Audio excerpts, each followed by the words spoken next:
Now, that's a good question and a very theological question, which we could talk about for an hour probably, and it would be interesting because, in fact, what is pointed to here is a crucial connection.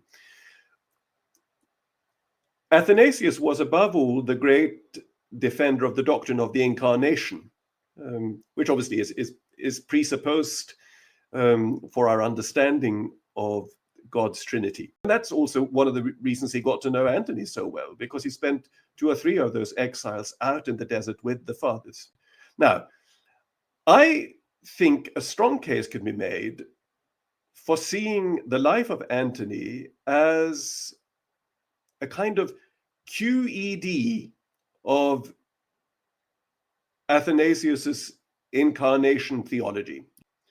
Because what Athanasius shows us in Antony is what the divinization of the human being actually looks like. Because to say that God became man has momentous implications for our understanding of who God is, but it also has momentous implications for what it is to be a human being.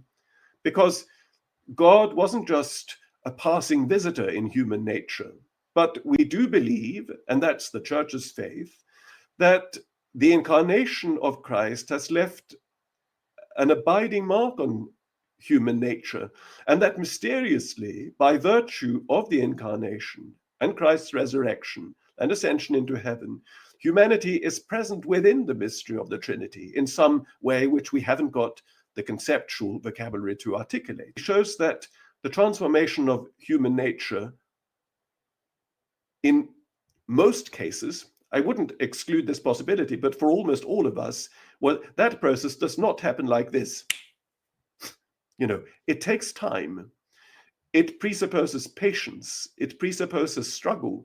It presupposes a constant opening of an horizon. It presupposes a transformation of relationships. It presupposes a rereading of experience. And so what Athanasius does is to show biographically what this tenet of the church's faith looks like. And in showing how this looks like in Antony, who's, an ordinary human being like you and me, he basically tells us, his readers, if this process could work and be fulfilled in Antony's case, it could work in your case, with the implicit question, so what are you waiting for?